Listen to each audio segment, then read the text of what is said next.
Hi, welcome to Fish. First I seek him. And my name is Linda. So I have this article here, and I shouldn't be surprised by it because it's been going on for a while, but I'm surprised in a bad way. I'm more disappointed than anything else. It's a poll, the newest poll of Americans, and it shows that an overwhelming majority supports same-sex marriage, and a prominent pastor lays the blame on the church, whose influence appears to be waning. Really? So according to the Gallup poll, which they're pretty good, I have to say, they're not so, well, I could be wrong, but they're not so biased as others. A record high, now listen to this, according to Gallup, a record high 70% no longer opposed two men being recognized as husband and husband after public acceptance has continually rose since Gallup first polled the public on the issue in 1996. It's not that long ago. And that first ever poll showed a 27% in favor of it was a quarter century ago, right? 27. Now, 2021, we're at 70. So the newest numbers, it says here, played out as one might expect when broken down by age. 84% of millennials are on board, but 72% of middle-aged adults and 60% of older adults told Gallup they support it. That is a surprise for me. Gallup surveyed, over 1,000 adults aged 18 and older for the poll that was just conducted this past May, so very, very recent. And respondents were asked, do you think marriages between same-sex couples should or should not be recognized by the law as valid with the same rights as traditional marriages? And asked to respond to these figures, Dr. Robert Jeffries, who leads First Baptist Church in Dallas, did not hold back. The church has dropped the ball. And he says, I think it's an indictment against the Church of Jesus Christ. And it proves the world has done, proves the world has done a much better job of shaping the views of the church than the church has done in shaping the views of the world. Bam! That's right. But that's what it says in Revelations, right? The apathy of the end times church. That they're just not going to be the strength that they once were. So one surprise in this poll is politics. Yes, it is. 55% of self-identified Republicans support homosexual marriage. And that's the first time ever that it's been over 50% in this Gallup poll. That is just blowing my mind. So,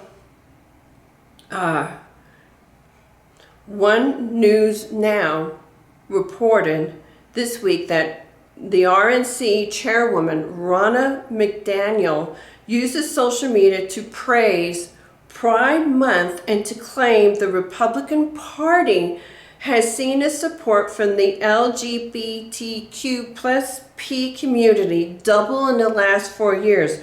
And her comment was ridiculed by the left on social media for making such a claim, but especially for also expressing support for deeply held religious beliefs that would be a nod to the evangelical voters, including Pastor Jeffries, who supported Donald Trump in 2016, 2020. Yeah, that blah, blah, blah, blah, blah.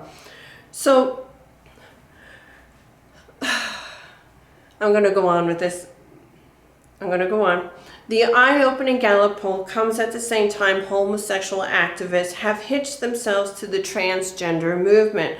Not only has that movement spawned a nonsensical gender pronouns movements with such as zer, I kid you not, and replaced mothers with birthing people. But female athletes and state legislatures are pushing back in a war over legal rights, biology, science, and especially against its defined tolerance and equality. And those issues, all these issues can be traced to the homosexual rights movement and its activists, attorneys, and allies, and on and on and on. Apparently the genie's out of the bottle now. That's what it is. And for the church, the faithful Christian believers who believe God ordained marriage as a sacred union for a man and woman are becoming a minority in our own country. Yes, we are.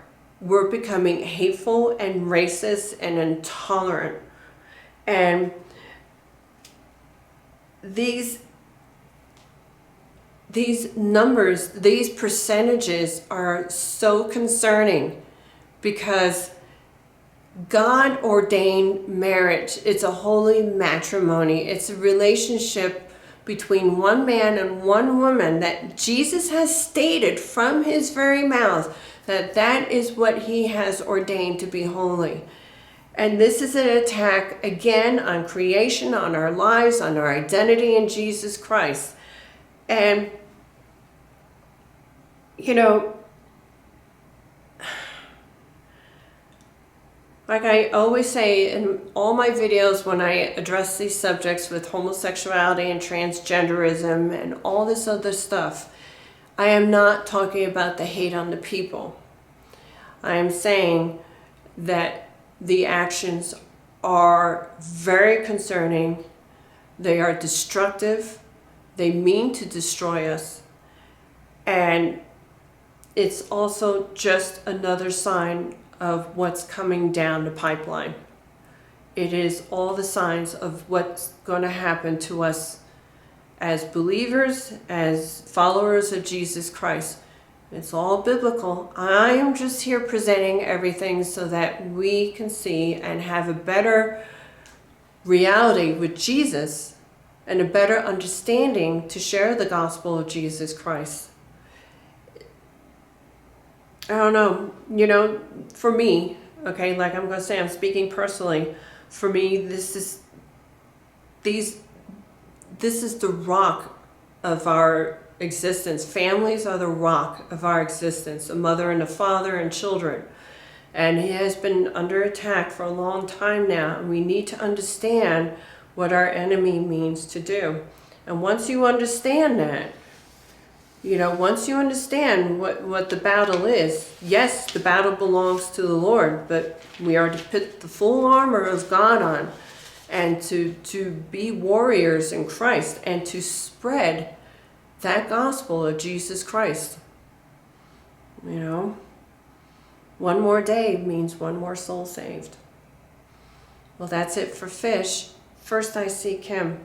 My name is Linda, and until next time.